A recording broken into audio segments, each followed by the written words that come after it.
For number 9, I want to figure out my p's and my q's.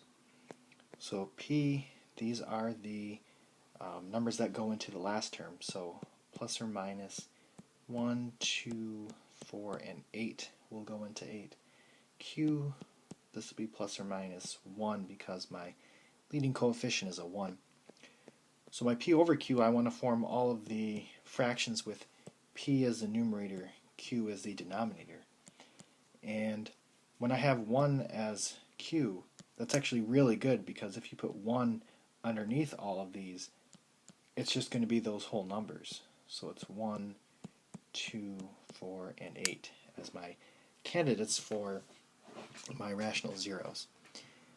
So like I talked about in the last video, I don't mind if you use the calculator graph to make good guesses about the solutions, as long as you still show your synthetic division and your factoring and your quadratic formula if you use that. So the graph, if we graph the polynomial, it actually looks like this. So I have this, this, and that. So it looks like -1 is an x-intercept. Again, we know that that means that that's a 0, but I want you to show the synthetic division. So this is a good guess of -1. And if I do the synthetic division,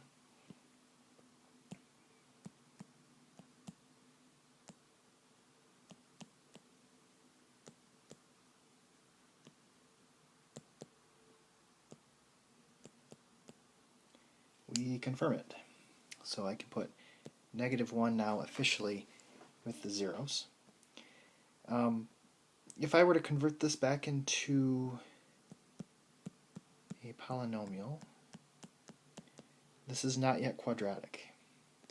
And again, I'm supposed to do this until I get a quadratic. So I need to make another good guess and do another synthetic. But I am going to start out with here. So I'm not starting back at the original polynomial. I'm actually picking up kind of where I left off. But I do need to make another good guess. And it looks like we are here at 2. So I'm going to guess 2. And bring this down. This is 1. 1 times 2 is 2. 0. This will be 0. -4. That'll be -8, which is 0. So I can officially declare 2 as a 0. So now that this is a quadratic, now I can solve by the quadratic formula or factoring. I'll use factoring because that 0x is actually just x squared minus 4, which is a difference in two squares. So x plus 2, x minus 2 if you factor it. So x will be equal to -2, x will be equal to 2. So -2 and 2. So just a couple things to talk about here. In general, I mean, we have a degree 4 polynomial. We have 4 solutions. If you have a degree 3 polynomial, you should have 3 solutions. Also, we have a degree 4 polynomial. Every time you do synthetic division, it reduces the power by 1. So that's why we had to do 2 synthetics to get it down to a degree 2. Whereas if it was a degree 3 polynomial, we would only have to do 1 synthetic to get it down to a degree 2. If it were a degree 5 polynomial, which I won't ask, you would have to do 3 synthetic divisions to get it down to a degree 2 polynomial. So the factored form is going to be x plus 1, x minus 2, x plus 2, and x minus 2.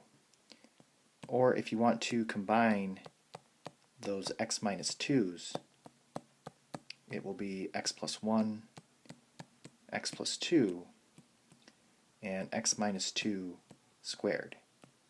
Now if we look at this, it should look somewhat significant. because at these x-intercepts, the graph is crossing the x-axis.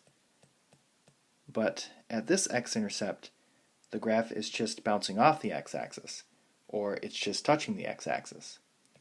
And this is consistent with what we learned in the previous section, where if it bounces off, it has an even multiplicity, and if it crosses, it has an odd multiplicity, or in this case, 1. And this is important because if we see that it's an x-intercept that bounces off, then that means that that's going to count as a solution twice.